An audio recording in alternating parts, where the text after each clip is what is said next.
was birthed from me on the inside of me. The phrase, there's a greater you on the inside of you, means being above normal, understanding your worth, and being confident in knowing who you are. But the first person who has to realize that there's a greater you on the inside of you is you. In life, we all go through stages of the good, the bad, and the ugly, which leads us to our purpose and promise.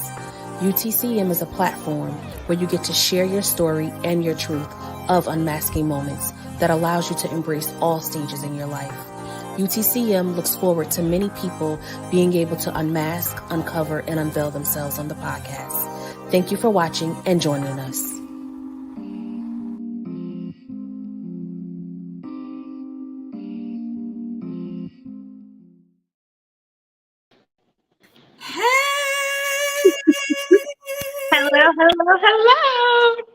Hello, the time is finally here.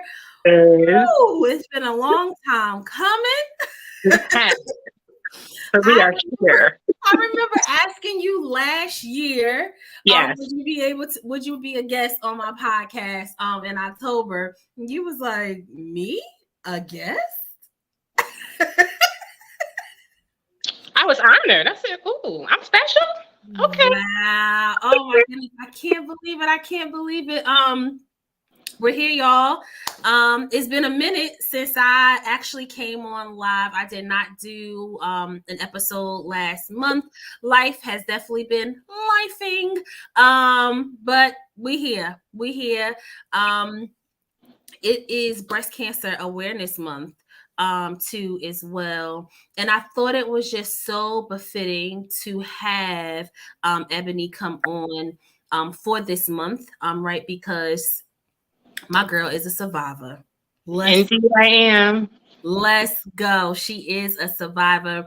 And just to kind of like just give a little snippet of how I've actually met her. She was actually my youngest son, baby Steve, first grade teacher. Yes.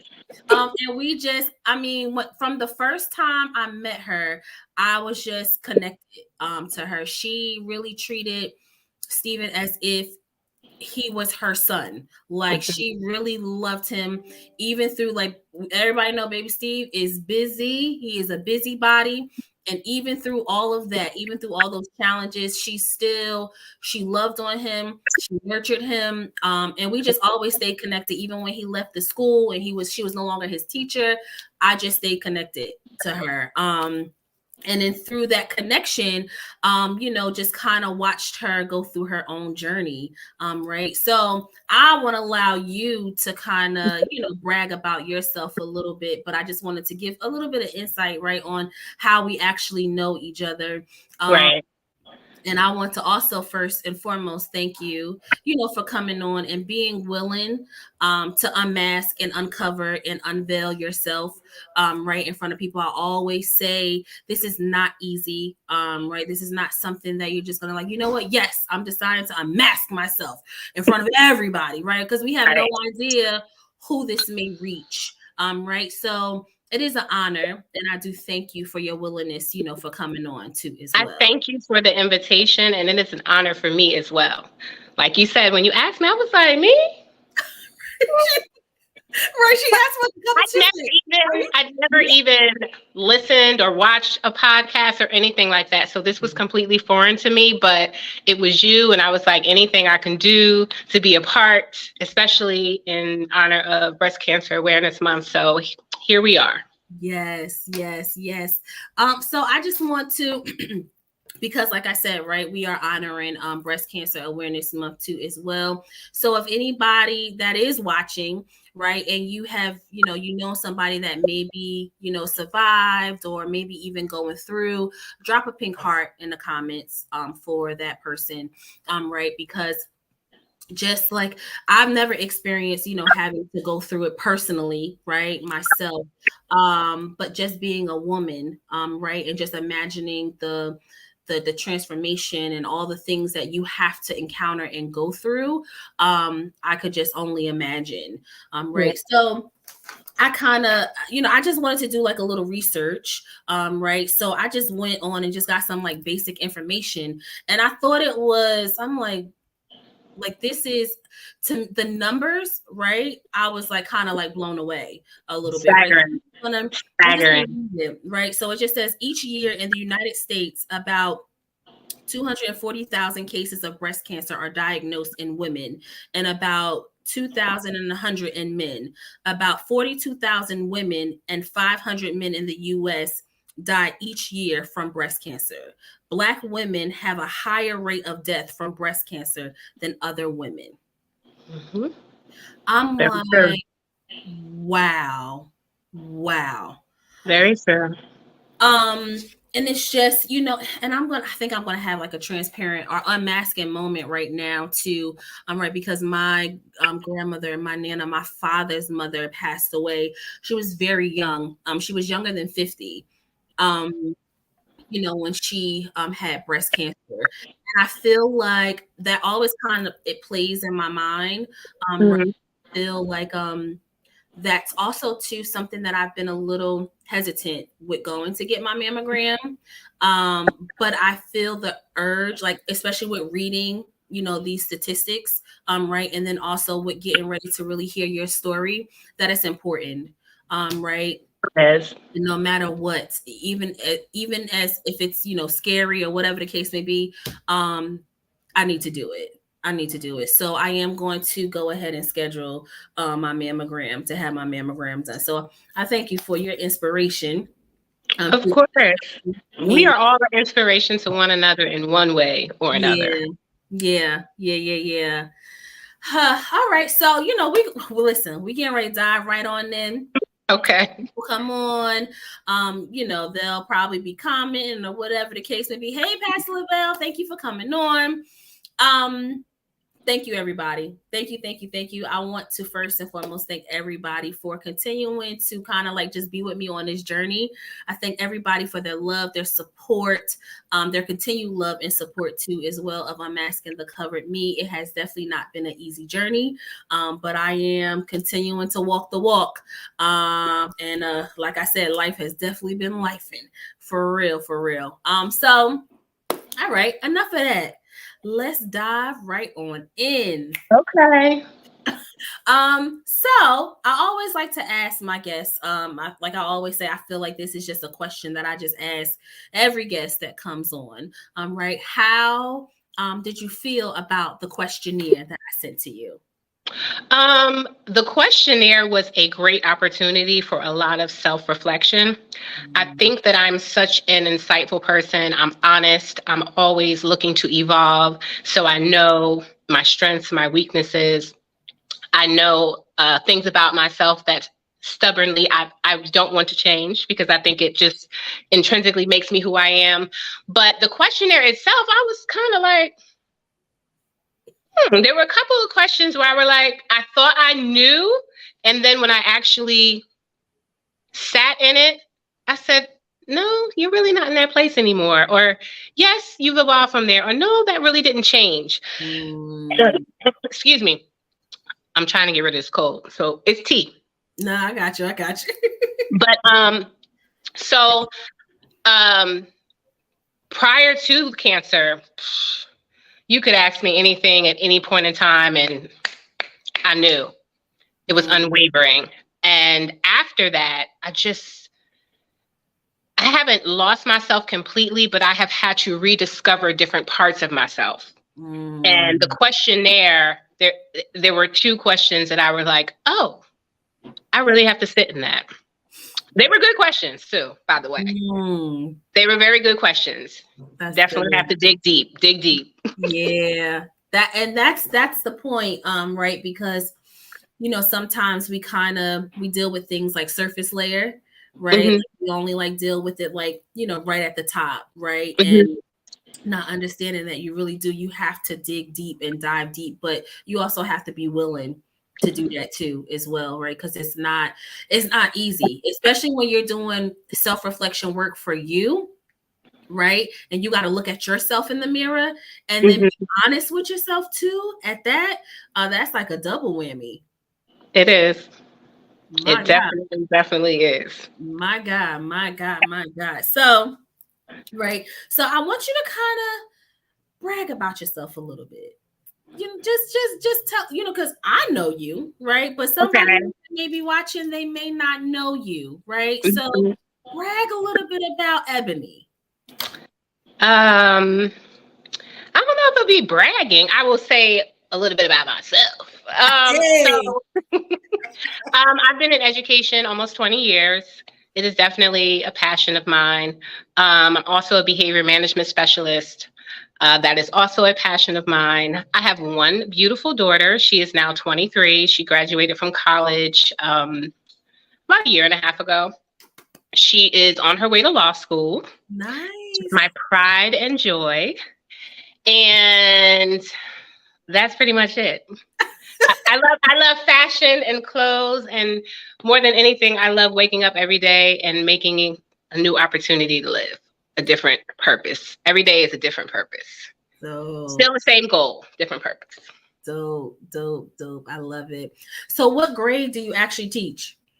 Right now, I teach 4th and 5th grade English, writing, and social studies. Yeah. I mean, she was so, and like, like I said, you were Steven's first grade teacher, and he was definitely struggling and having challenges. And that's a hard conversation to have with a parent, right? When you know that, everybody wants their child to be able to thrive, right? And they want them to kind of like just, go through school with no issues and no problems and all that stuff. And then when there's like there's a curveball, right, that's a hard conversation to have. But it was just like, it was so like in you to just like show that love, like, like it's okay that he's gonna need the extra help, like it's okay, right? So that's what then kind of pushed me to, and you told me, you said, if when he goes to that next school, make sure that he gets an IEP, because that's going to help him. That's going to help him be able to, navigate through the rest of his, school years, and not have all these challenges, right? But then also be able to have the supports that he needs in place. So I thank you so much, because Steven is just thriving now. I mean, my boy got a 3.2 GPA average, A's and B's, like he's just doing the thing. He don't need my help with homework. I'm like, okay. That's my baby. My big baby now. Right. So I'm just so grateful and thankful, for your passion, right? Because there's not a lot of teachers that are so passionate, right? That because you can learn the book stuff, right? But there's the things that they don't teach you in class either, right? That's the hard stuff. That's the real stuff. That's the reality of what you're dealing with when you then transition into the world from the classroom. Right. And you were just, I mean, it was just amazing. It was the whole experience was. Thank you. I appreciate that. It was amazing. So I thank you. I thank you for what you did and for what you continue to do. In the system too, as well, because we need more teachers like you. I appreciate that. I really do. But I'm gonna say you was a little modest about bragging about yourself. Isn't it funny though? I find it like really funny when somebody says, brag about yourself a little bit. We really that's a challenging question for us. Yes. I mean, yeah, I don't even know how to do that. Right. But that, what? That's a real thing, right? Like, because I feel like our go-tos is like, not necessarily like the accolades, but like of, who we are, the titles, right? And and our children, and when it comes to our kids, right, we can like really brag, on them. But when it comes to, us, so I feel like I'm on this journey of really like self-discovery of like, who is Naisha? Like outside of my titles, right? Like whatever that may be, right? Like my title as, registration at work, my title as a wife, my title as a mother, a sister, a friend. Like who is Naisha? Like when I sit in that, right? So I'm actually still working on trying to answer that question, if I could be very honest, right? Because I feel like that's the automatic go-to. But the one thing that I have tapped into is that I am a servant. And I love to serve. Right. I love to advocate too as well. So I'm still trying to navigate through that question too as well. So we kind of I share the same feeling with you. I'm like bragging. Mhm. Oh, okay. right. Let me sip my tea. Let's talk about somebody else. Do that real well. Right, real well. In a good way, not a bad way. In a good way. So right, you did so I, this lovely questionnaire. I just love it, right? There's always a word or sentence that like pops out to me. Right. So of course, I asked you to describe yourself in three words, using 3 words, right? But the word that popped out to me was emotional, right? Mhm. So I kind of want you just to like, why would you describe yourself as emotional? Like, what did that mean to you when you wrote that word? So I describe myself as emotional because I tend to take on a lot of different emotions. There are some within myself where I'm just one moment I'm happy, I'm smiling, and then the next moment something pops in my head and I could start crying, or I'm in deep thought, or I'm sitting up here and I'm in deep regret. So because I spoke to you about always evolving, I tried to be very honest with myself about my emotions. In doing such, because a lot of times people say, well, you know what? Well, how are you doing today? Oh, yeah, I'm fine. And then deep down, they're really not fine. There's a million and one things going on, but A, they may not feel comfortable sharing it with you because you're not that close to them. B, they may not feel like, they might feel like they're a burden on someone else if they unload or unpack what they're going through. Or C, they just feel like they need to always be looked at as someone so put together that they don't go through anything at all. So emotional describes me because in a 24-hour period, sometimes I'm here, there, and everywhere. And in my profession, I say emotional as well because I really, really, really love my children. I call them my babies. And whatever they're going through, I go through. And I try to carry it through them. We'll carry it with them and get through it together. A lot of things are out of my control because it's a lot of things that occur at home that I don't have any control over. But I find that a lot of days I leave work and I just feel heavy. And it's not an Ebony thing. It's what Ebony loves and it's Ebony's passion and what she's passionate about. And that tends to be people and children and has a lot to do with my profession. So emotional is definitely me. Definitely me for a lot of different reasons. Right. So how do you, because, being a teacher, right, and with being emotional, right, and then taking on those emotions, right, what do you do to be able to like unplug? Like, what are some of the things that you do to unplug yourself from that emotional state? I'm very good at taking time for myself. That's one thing that my cancer journey taught me. Prior to then, someone would call or text me and I would get right back to them. I hear the chime of the phone, I pick it up and I'm texting back, or the phone rings, I answer it.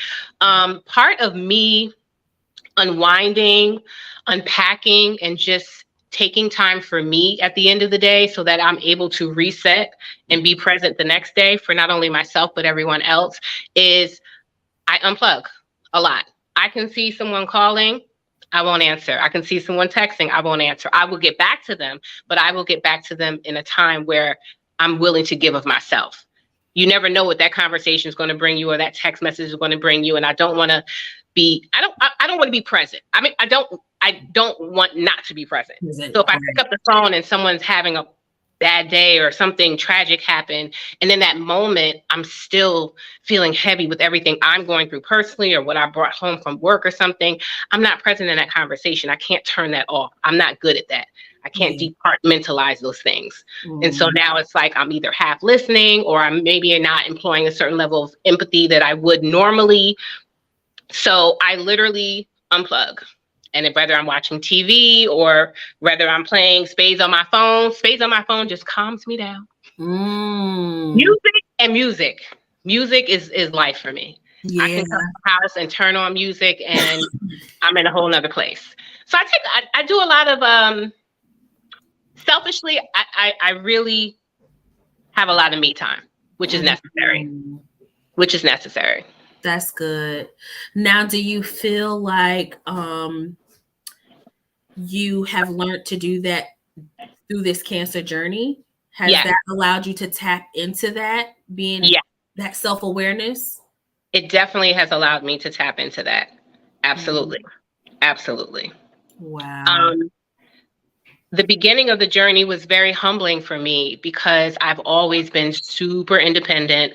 I've always been one who I don't ask for help. I'll figure it out myself. I always felt like, asking someone for help or assistance with something, you become a burden on them because everyone has their own things going on, whether they're a parent or a husband, a wife, a mother, a son, whatever. And so it was the most humbling thing for me to accept the help that was being offered to me. I never had to ask. My family was just there. My brother, who lives in Virginia, came up every 4 weeks for my chemo treatment and would stay for a whole week. Every single 4 weeks, he would stay. For a whole week after my chemo treatment, he would leave. 3 weeks later, he's coming back. The second chemo treatment I had was when my body was really breaking down and it was really like, okay, this is happening. My hair was falling out. Everything was happening. I couldn't get out the bed to go to the bathroom. The most humbling thing for me in that moment was he would come in and check on me and he gave me a bell and he would say, ring the bell. And I would never ring the bell, but he would always come in and check, like maybe every 20 minutes or so. And he came to check on me. And I said, I really have to go to the bathroom, but I can't get up. And instinctively, he didn't think about it. He just turned his back and stood in front of the bed. So his back was facing me. And he said, put your hands on my shoulders. So I put my hands on his shoulders and I kind of got on his back. And he walked me to the bathroom and he turned around so that his back was still facing me, so that he couldn't see me use the bathroom, but I held on to him while I used the bathroom. The most humbling thing ever. In that moment, from the second chemo treatment, I said, you know what? You didn't even have to ask for help, which you suck at, because I can't. I can, but I don't. Right. But you need it. And it's not, it doesn't make you less of a woman. It doesn't mean that you're incapable of handling life or things, but like you need it right now. People know how strong you are. They know if you weren't going through this, they wouldn't be here to beck and call. Like, you need this. And I really started saying, it's okay. It's okay. Wow. It was hard. It was really hard. Yep. Wow. So you found out, so if you don't mind sharing, right? When did you find out that you actually were diagnosed with breast cancer? So November 2020, I went for a regular pap smear, OBGYN visit. They do the pap smear, they do the breast exam with the hands, so on and so forth. And my doctor said to me, he said, you didn't go get your mammogram last year. And I was like, I know. And at the time I was living further away. I was living in Phillipsburg and my doctor's all the way in Irvington. And I was like, it was the summertime. I was like, I'm not driving up there just for a mammogram. He said, well, I need you to go. I'm going to make the appointment for you. I said, okay. Maybe 4 days later, I got a call from the office, his office, telling me to come in, telling me that my pap smear came back irregular, which had never happened. He'd been my doctor for 21 years. He delivered my daughter. So maybe more than 21. Well, no, at the time, yeah, about 21 years, because he delivered my daughter. And he said, yeah, this doesn't look good. He said it came back abnormal. I see precancerous cells, all these things. So I said, okay. So he made an appointment for me to go to the hospital to get testing. Meanwhile, I was going to go to the imaging center to get my mammogram. I went to the imaging center to get my mammogram, I believe like the next Thursday or Friday. And they called me back 3 times over 3 weeks. And they kept saying, you know, we see something. They were focused on the left breast. The 4th time they called me back, they did an ultrasound. And then they said, if we call you again, then, you know, 9 times out of 10, we found something. They called me again. I came in and got a biopsy. Craziest thing ever. Well, not craziest, but because it's nothing but God. So I knew going back that 4th time and having that biopsy, most likely it was cancer. And I'm always trying to be so strong, and like I'm always laughing and joking, and like I'm like, you know, just I'm always making light of everything because it's just my personality. So I'm in there, and the lady said to me, she said, oh, I like your hair. And I said, thank you, I appreciate that. So I laid on the table and I told her, I said, where did you get those from? She had on like these different type of they were Uggs, but they were like, I don't know, whatever. So I was commenting on them. I was literally, in my mind, I was acting totally normal, how Ebony would normally be. And she told me where she got them from. So she explained to me what I would hear and experience from the biopsy. She turned around, and I thought she was like getting her instruments, and she turned back around. She said, I don't normally do this. She said, but would you mind if I prayed for you? I never said nothing to this woman. I didn't feel like I was displaying any symptoms of being scared or emoting any emotions that made. Girl, I said, yes, I don't mind. She put her hand on my shoulder and I just started crying. And she prayed for me. In that moment, I felt like that was God telling me, you have cancer. Forget the biopsy, but you have so many angels around you that you don't even know. Like I knew that was a sign, and I didn't even get the biopsy yet. So she prayed for me. I cried. She did the biopsy. It was on my dad's birthday. It was December 15th that this happened. And then about 2 or 3 days later, they called me, and they weren't supposed to call me and tell me. They were supposed to call my doctor. For whatever reason, they called me, they told me, and that's how I found out. I called my doctor's office because I wanted to like go to him, even though he's not an oncologist, he's an OBGYN. It's just the relationship we've had over 20 something years. And I went there, and I remember him holding me, and I just cried in his arms, and he said, it's going to be okay. I've been in the medical field for 40 something years. I'm going to send you to the best person. He made my appointment. I went to that person 2 days later because he made him rush. He called the guy on his cell phone. It was like, I need you to get her in, emergency appointment. He made him rush. I went there. He scheduled my lumpectomy for 3 weeks because Christmas was coming and all this other stuff. And I got the lumpectomy. And I went the very next day to my doctor's office because I was supposed to get the other results. And I'm like, why is it so dark in here? It's weird. It's always packed in the doctor's office, and it's dark. And I open the door, and the nurse, what are they called? Nurse practitioners, they're in jeans and a t-shirt. I'm like, the lights are off. Nobody's in there but them. So I'm like, what's going on? Right. They were like, oh, Ebony, we didn't get a chance to call you and tell you. He died the night before. Fell on the floor in the middle of the night. His name is Dr. Tani. I'm sure if you were in Irvington, UMDMJ, you know, Beth Israel. Listen, girl, I couldn't pick myself up off the floor. This man was the first person who held me and told me it was going to be okay when I was diagnosed. This man took his cell phone out and called his doctor friend and was like, get her in. And just was going to the bathroom in the middle of the night and just died and fell on the floor. Perfect health, no health conditions, So I was like, okay, God, I don't know what this means, but like, that was my little warrior friend right there. Like, what am I going to do? Right. Yeah, I'm gonna stop there. You asked the next question because I can just keep going. But that was No, how I first found out. I need you to keep going. Keep going. Okay, so I had the lumpectomy.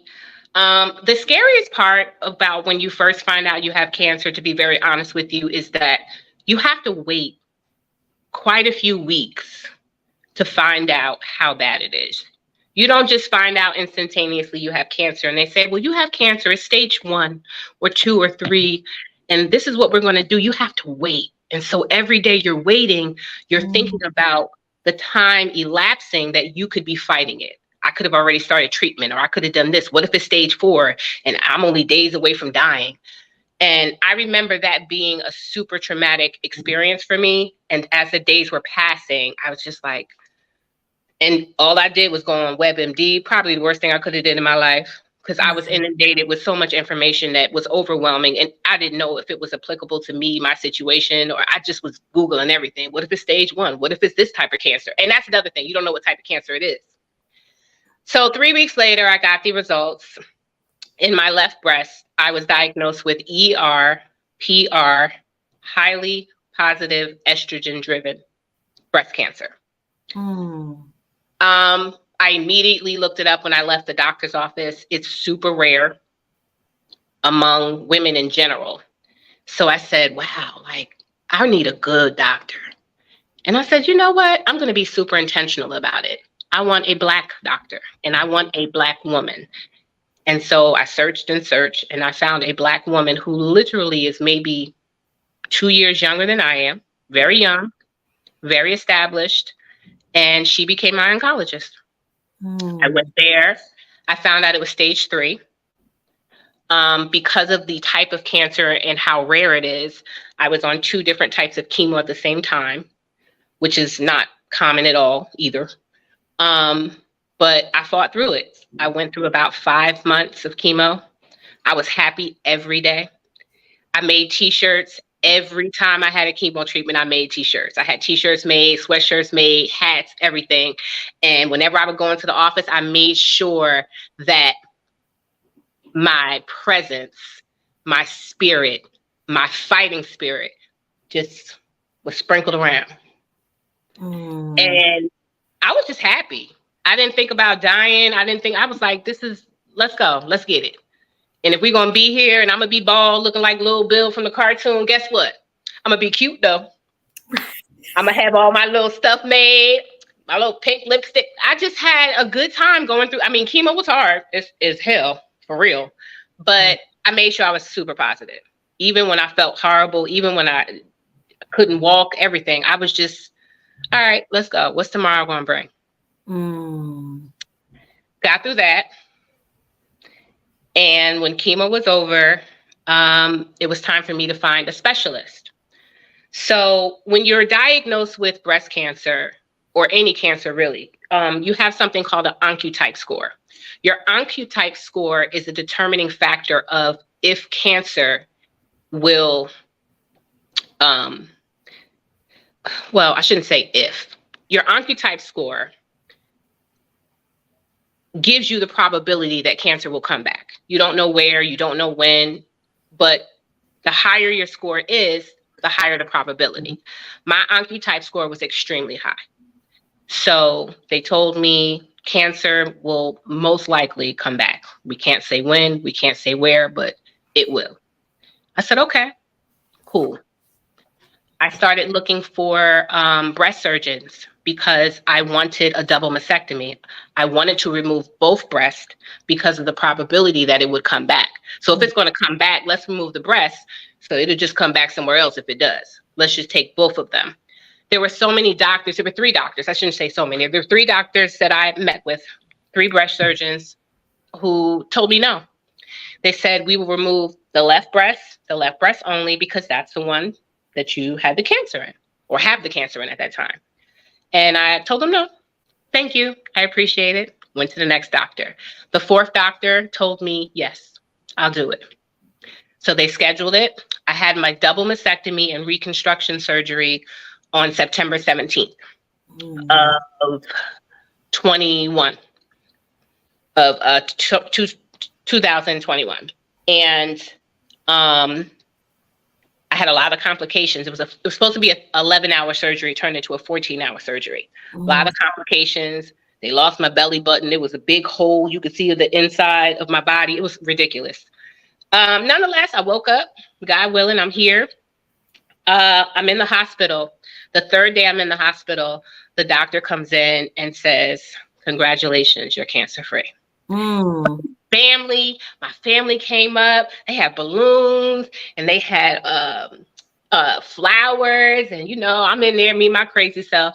I'm like, wait a minute, let me put my makeup on, because I don't do any hospital robes. Listen, they know when Ebony's coming. I have my own slippers, my robe, my own pajamas. Don't put none of that on me. And before you come in, hold on, let me do my hair, let me do my makeup. So I was ready when my family came that day. I was like, So we're in there celebrating, and I'm dancing and whatever. The very next morning, my breast surgeon comes in. And I'm like, what's she doing here? Well, maybe she's doing surgery here. So she said, hey, I need you to come to my office when you are discharged tomorrow for a follow-up. And I said, okay. So my breast surgeon is extremely stoic. Very little personality, always very mundane, super professional, but very nice. But you can't read her one way or the other. And I said, you know what? I'm going to get her some roses and a card, not only because I'm thankful, not only because 3 doctors told me no and she was my yes, but I want to see her smile. She's always so stoic, so serious. Like, I want to see what her reaction will be to these flowers.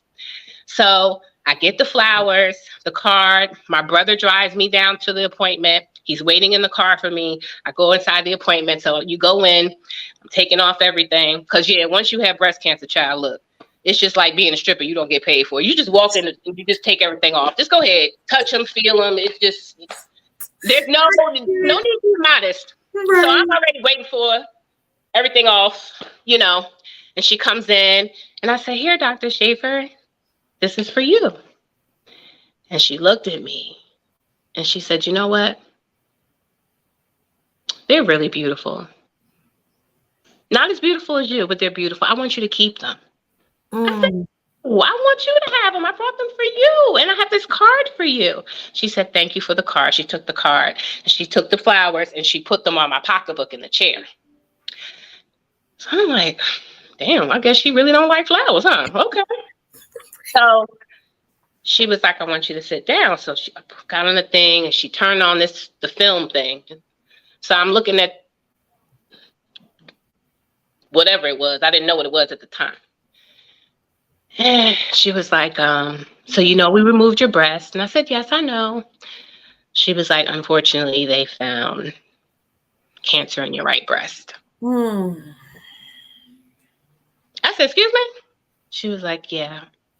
I said, wow, so I went through all of that chemo and it spread? She said, no, it's a whole different type of cancer. I said, wait a minute.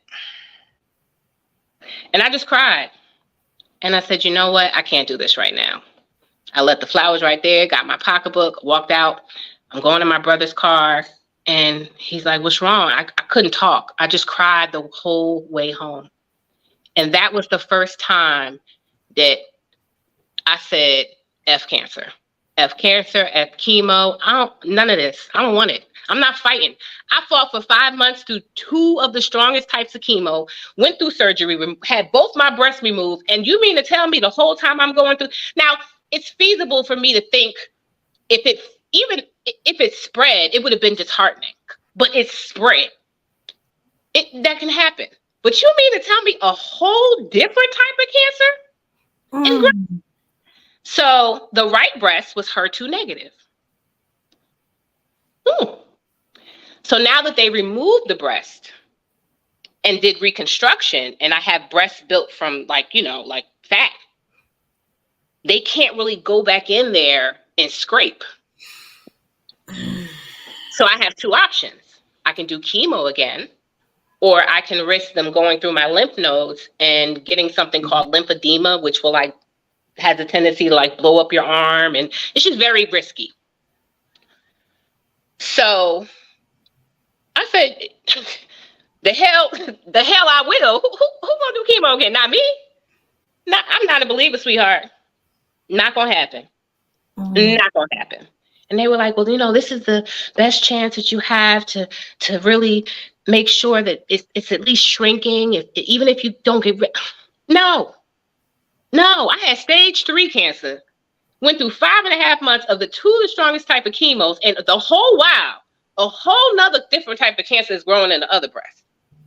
It ain't gonna happen, boo-boo. So then they put me on oral chemo meds.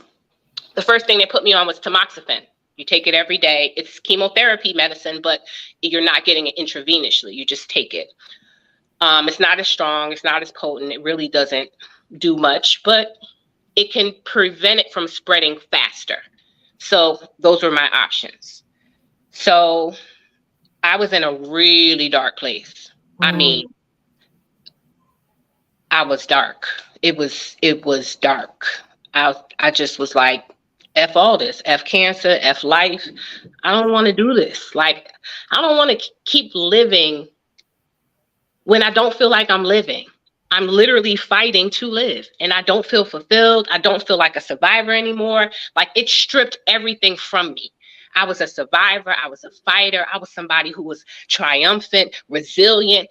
And then you tell me, well, damn, I'm a victim all over again. And I never had the victim mentality. But in that moment, I was like, I don't want none of this shit. None of it. And I was depressed. And your family's like, you could do it. You did it the first time. You had the best attitude. I'm like, yo, I'm done. I'm done. There's no more fight left in me. What am I fighting for?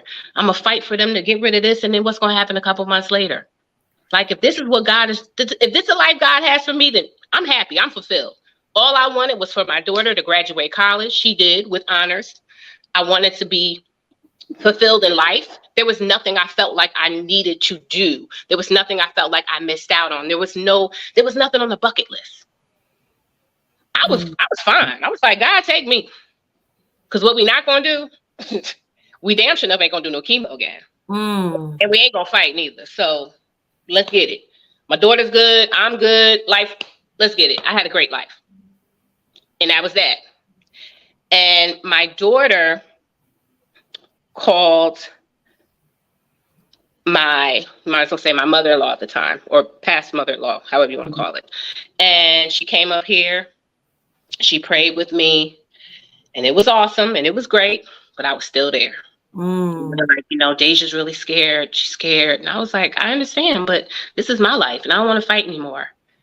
And she called pastor up here. Our pastor came, and I'm like, before he got here, I'm like, here we go. I'm like, but you know what? If this is what my daughter wants, it's fine. And he walked through the door, and he didn't try to pastor me, if you know what I'm saying. He just walked through the door as himself. And who he happened to be as an individual was in the likeliness of God. So he didn't have to do all the preaching and this and that. It was just who he was and what was emanating from him and how he spoke. Yeah, that it resonated with me, because you wasn't gonna preach me out this shit. You wasn't gonna pray me out of it. You can't pray me out of it. Like, that's where I was. I was so dark, so done. So I'm good. And he left. Well, we prayed together. He left, and I just cried. And the next day I woke up, and the old Ebony was back, and I was like, you know what? Let's get it. I'm ready. I ain't doing chemo, but let's get it. Like, whatever life I have left, like, I want to live it as I normally do. Yeah. Short story, because I had all these complications from them losing the belly button. I must have gone through 17 surgeries in less than a year. I just kept going back in the hospital. They cut me open. I was retaining the fluid from the, it's hard to explain, but the inside of your body, like when they cut you open and you have all the fluid, it was supposed to be draining. Because I always had drains and stuff. You know, it's filled with blood, it's filled with fluid. It wasn't draining. And so my body was retaining it, and I was getting sick. So I had all these surgeries. They just kept cutting me open. I looked like a whole science project. My body was just cut up, done, everything from neck down to, the beginning of my pelvis or whatever. And I said, well, I need a whole new team. Got rid of all my doctors, except for my oncologist, the black one. And I got a whole new team. And I became my own advocate. And I said, you know how many surgeries I've had in the past year with 2 different types of cancers? One, they treating me for chemo every 4 weeks, and they didn't even scan me to see, was it spreading? I'm like, nope, need a whole team. And I was like, I'm not going to do this. I'm not going to do this. I'm not going to do this, but I will do this, this, and that. And if this, and that is okay for you, and you're going to fight for me while I'm fighting for myself, you could be my doctor. I went through a bunch of them. And then finally, I found a couple of different doctors, because you need different doctors when you have cancer. You need breast surgeon, and you need oncologist, you need a just different ones. And I had a whole new team. When I had a whole new team, I had one last surgery where they did everything. And when they cut me open and closed me back up that time, the draining stopped. I stopped getting sick. I never went back to the hospital again for another surgery. And that's where I knew, like, okay, you got this. Yeah. Girl, you cut up like Edward Scissorhands done got to your stuff, but girl, you got this. You got this, girl. So I was like, all right, cool. And then life was great. My hair started growing back. I'm accepting the fact that I'm living with cancer. I still have cancer to this day. It's never going to go anywhere. I'm always going to have to take my chemotherapy medicine, but I'm like, life is lifing. I finally went back to work because I had not been to work. Every time I would go back, get sick, I'm having another surgery, take me out for another month, 6 weeks, whatever. And then fast forward to this past March, I go in for a checkup. They find uterine cancer. I said, okay. Have a surgery. Take out all the cancer. They up my meds because now I'm taking chemo meds for this breast cancer and then uterine. I go back for a checkup 6 weeks after I had the uterine cancer surgery. They found cervical cancer. I say, yep, time to change doctors again. So I got a different doctor, and this time I got a gynecologic oncologist. So she only specializes down there. In April, I had my surgery for the cervical cancer. The uterine and the cervical, it's a 1% chance that either will come back. But she's so amazing because no other doctor they don't want me to get screened because of the radiation.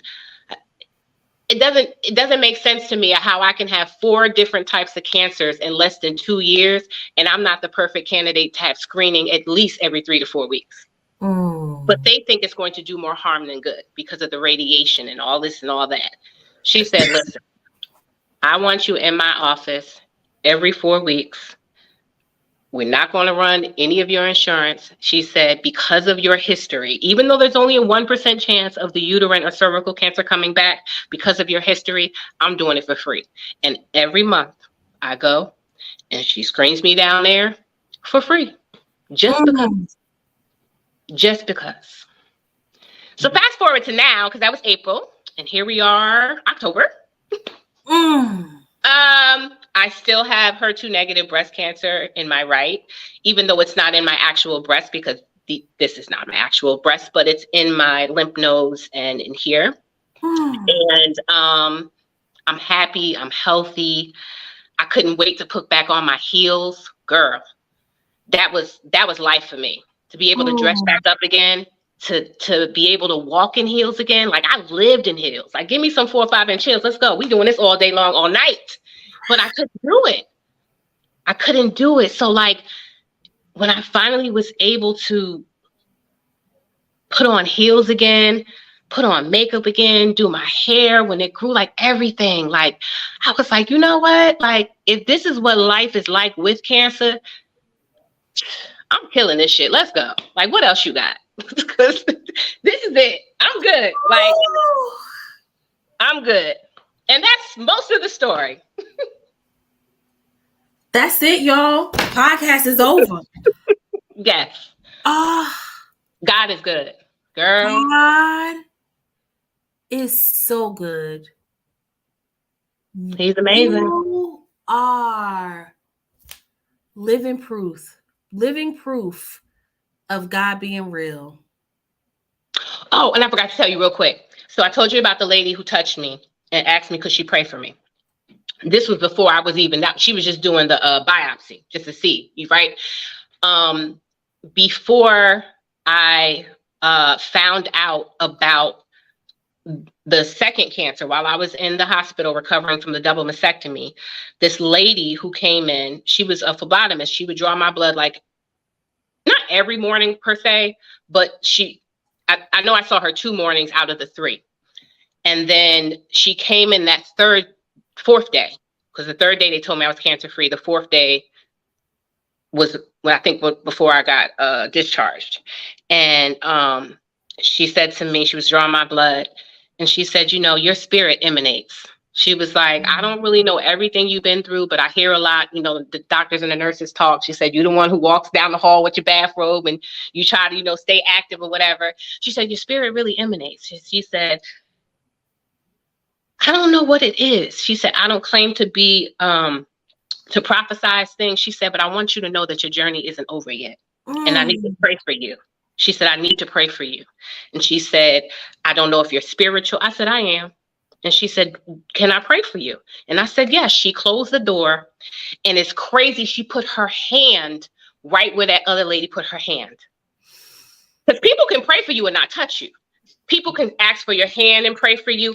She put her hand right there. And when she did that, I immediately started crying again. And I thought I'm just crying because I'm just going, I just went through a lot. Right. But when she stopped praying and she opened the door and walked through it, I kept replaying, it's not over yet. And she touched me in that same place. I said, something's gonna happen. And then that next day, that's when I found out. And once I got through crying and all the other stuff, I said, God keeps sending people to like prophesy. It's weird. It was weird. It was weird. And I was just like, well, he's here. Wow. He's here. I forgot that part.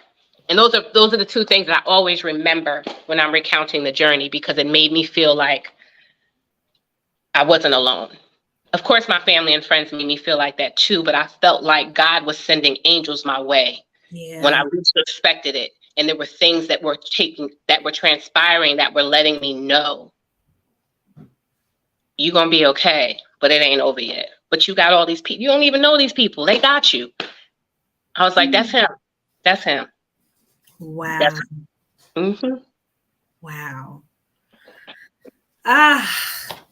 God is just so amazing. And I didn't really know the depth of your journey, right? Because every now and again, I would text you because I was thinking about you, or you would post something on social media, right? Like all your t-shirts, right? Your hats, when you decided to shave your hair all off, right? Your lipstick, right? You'll be taking those selfies and those pictures, right? But not knowing the depth of really what you were going through, right? And not even realizing, that you being in such that dark space and place, right? And you always think, like, just when you sit back and you think, like, I got this going on, I got that going on, and you just have no idea what somebody else, what they hide behind that smile, right? I had no idea that you were going through all of what you were going through. And even to this day, I didn't even know that you were still experiencing, right? Like you just said, you have come to terms with that you are living with cancer, but you and I'm still good. I'm still good with a smile. Girl, when I tell you, When I tell you I have a village. I have a village. I am so blessed. Mm. And my village isn't even that big. I can't tell you I have 1,000,001 girlfriends. I've had a best friend of 38, 7 years. I can't remember. But her, my brother, my daughter, my dad passed many, many, many moons ago, but like it's my aunts, and I'm talking about prayer warriors. It's the village. It's the village I never even would have accepted had I not gone through this journey, because I've always been, oh, I'm good. I got this. I don't want to ask for help. They carried me, and it's God. Because when I couldn't carry myself, and when I gave up, like, I'm telling you. And that's why anybody who wants to know, I'll tell my story. Please be your own advocate. I don't believe in this whole waiting until you're 40 to get a mammogram. So many women that I befriended on this journey, we call each other breasties. Every single woman I've befriended on this journey, there's over 23 of them. They are all younger than me with breast cancer. The youngest was 21. The oldest one, I think, was 33. Wow. So if we're waiting until 40 because that's what our insurance will pay for, that's what the doctors say, it's killing us, especially Black women.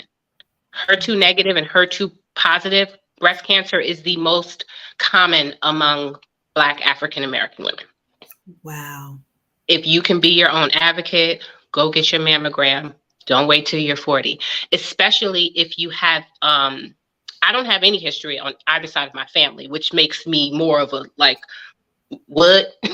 40 maternal cancers in 2 years? Like, not your dad's side, not your mom's side? No. But if you have someone, like you spoke of your grandmother, yeah, that makes you a candidate for early mammograms. Right. But you have to be your own advocate. You have to say, listen, this is my family has a history of it. You have to. That's what I want to leave everybody with.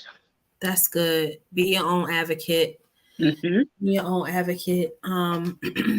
Everybody, just put a pink heart in the chat. Just put a pink heart in the chat. I am just so inspired to keep going. I don't even know what to say. Like, I'm just like, God, you're just so amazing. For you to be able to be here to speak your truth and tell your story, I know that it has and it will continue to help so many people, not just women, but men too. Because we all go through those times of being in dark places and spaces and really wanting to throw in the towel and like, yeah, I'm good. I'm good of all this. I'm done. Tapped out all the way. And the fact that you're sitting here, right, and telling your story that even though I've been through all of that, I'm still going to live. Mm-hmm. I'm still going to press. Absolutely. Wow. Absolutely. Wow. Yeah. Hashtag survivor. Hashtag survivor. We all are survivors. Because when there's not cancer, there's deaths. When there's not death, there's devastating. It could be an accident. It could be your parents die. You become literally an orphan at the age of 19. Like, people go through so many things. And there's always someone else who's going through more than you are that can humble you in the place that you're in. And you don't feel like, well, damn, woe is me. Nah, it ain't woe is me. Because this person, so many people I befriended along the journey have passed away. So many breasties who are younger or who were younger than me. Wow. So we're all survivors. You don't have to have cancer to be a survivor. If you survived a domestic relationship, a domestic violence, like we are just all survivors. We're all trying to navigate our way through this thing called life, and it's not easy. And the devil stays busy, and there's trials and tribulations, and when you make it through, you a survivor. Right. Wow. Ugh, I'm like, I need you gotta come back on again. I didn't know that you still are living with cancer though. Yeah. So you have to take medication every day. Yes. I take chemo meds every day. They keep changing them. I've done tamoxifen seems to be the one that works the best for me in terms of I still get sick, I still throw up, I still have body aches and pains and so on and so forth, but I can push through it. They put me on some different ones where I couldn't even function. I felt like it was too much. Right. So I can function. And since it would be a way of life for the rest of my life, I can do that. Wow. What a smile.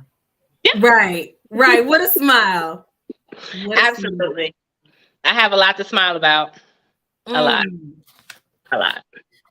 And yes, and that's what, just to kind of get to your point, and the question that you did answer about, what were you most grateful for through this unmasking process, right, in this journey? And that was, you said just simply being alive. Mm-hmm. Oh, yeah. Because, I mean, I thought many times I wasn't supposed to be here. And God was like, oh, yes, you are. I mean, people haven't made it through one type of cancer, no matter what it is, liver, brain, whatever. And here I am, 4 different types in less than 2 years. Oh, I'm definitely supposed to be here. Yeah. I don't know for how long, but while I'm here, we're going to tear this world up. Let's get it. Let's go. Let's go. Every day is a new opportunity. Yes. I'm excited. I'm excited about continuing to keep on, even though life be lifing. Because like you said, you're going through something, but somebody has it worse. Mm-hmm. Right? And still going. So our time is up. Okay. I want to thank you. I really do. I want to thank you for sharing your story. It is a true test to your testimony. Mm-hmm. And I just thank you because I know that you were able to really help